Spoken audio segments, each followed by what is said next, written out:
Kandla Gandhidham national highway પર ભારે traffic jam. National highway ઓથોરિટીની બેદરકારીને કારણે ટ્રાફિક જામ થયો છે। 2 દિવસ પહેલા પલટી મારેલા કન્ટેનરને હજુ સુધી નથી હટાવાયું।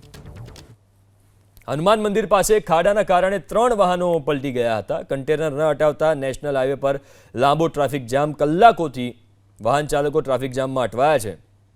3 દિવસથી હાઈવે પર ટ્રાફિક જામથી વાહન ચાલકો પરેશાન થઈ ગયા છે। કેટલાક વાહન ચાલકો ગઈકાલે મોડી રાતથી ફસાયા। નેશનલ હાઈવે પર વાહનોની લાંબી કતાર જોવા મળી રહી છે। અંદાજે 20 કિલોમીટર લાંબો ટ્રાફિક જામ છે। ટ્રાફિક જામથી કંડલા પોર્ટને પણ નુકસાન થયું છે। તો આ દ્રશ્યોમાં તમે જુઓ, અહીંયા પણ કારણ એક જ છે કે ક્યાંક આગળ ખાડો પડ્યો અને એના કારણે આ સ્થિતિ સર્જાઈ।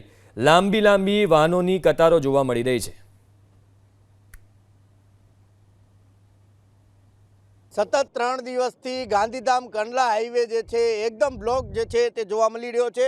ગાડીઓના થપ્પે થપ્પા જે છે તે અહીં દેખાઈ રહ્યા છે। હાલ તસવીરમાં જોઈ શકાય છે આ કંડલાથી ગાંધીધામને જોડતો માર્ગ છે। છેલ્લા 3 દિવસથી આ માર્ગ જે છે એકદમ બંધ થતા ગાડીઓના થપ્પા લાગ્યા છે। મહાજામ જે છે તે અહીં કને સર્જાય છે। સેંકડો ગાડીઓ જે છે તે અહીં કને જામમાં ફસાય છે। તમને બીજા દ્રશ્યો બતાવવાનો પ્રયાસ કરીશ। એક સાઈડનો રસ્તો જે છે તે પણ બંધ કરી દેવામાં આવ્યો છે। સાથે બીજી તરફ નીચેના ભાગમાં પણ જે બ્રિજના ઉપર પણ ગાડીના થપ્પા લાગેલા છે, જ્યારે નીચે પણ બ્રિજના નીચે પણ ગાડીઓના થપ્પા જે છે તે દ્રશ્યોમાં જોઈ શકાય છે કે ગાડીના થપ્પા અહીં કરે જોવા મળી રહ્યા છે। જે પ્રમાણે નેશનલ હાઈવેના રસ્તાઓ તૂટેલા છે તેને લઈને આ ગાડીના થપ્પા જે છે તે લાગેલા છે। સતત 3 દિવસથી થપ્પા લાગેલા છે। લોકોથી વાત કરવાનો પ્રયાસ કરીશું કેટલા દિવસથી આ સમસ્યા જે છે તે સર્જાઈ છે। મારે તમને પૂછવા માંગીશ, કેટલા દિવસથી આ સમસ્યા સર્જાઈ છે? આ સમસ્યા છેલ્લા 3 મહિનાથી અમે સતત પ્રયત્ન કરી રહ્યા છીએ। NHI અને રોડ રસ્તાના જે પણ ટોલ ટેક્સ લે છે બધી કંપનીઓને અમે વારંવાર ફરિયાદો, ચેમ્બર થ્રુ રજૂઆતો, છેલ્લા 90 દિવસથી ધારા ધોરણા અને ખાલી ટાઈમ જ આપવામાં આવે છે, કાંઈ કામ થતા નથી। આ ગાડીના થપ્પા લાગ્યા છે, કેટલા દિવસથી લાગ્યા છે? તમે ટ્રાન્સપોર્ટ સાથે જોડાયેલો છો, કેટલી તકલીફ?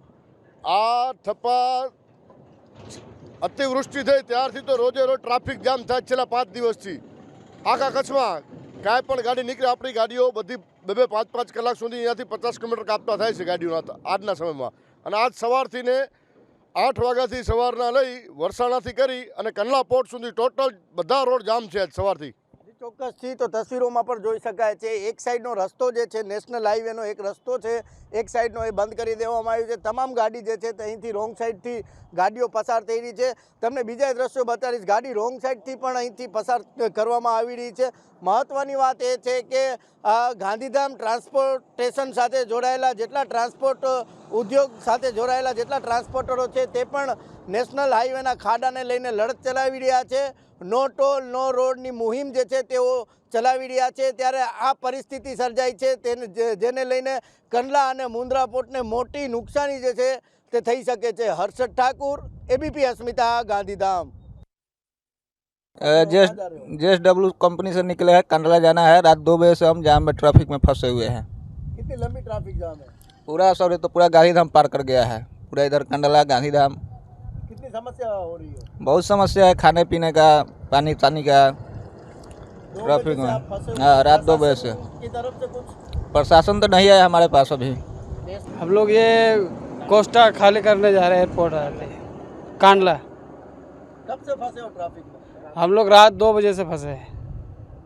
क्या समस्या हो रही है? समस्या रास्ते में गड्ढे बहुत ज़्यादा है, इसके वजह से एक्सीडेंट बहुत ज़्यादा होता है। वो दिन भर के जाम लगे रहते हैं, वो गाड़ियाँ पलटी हो जाती है, समस्या बहुत ज़्यादा है।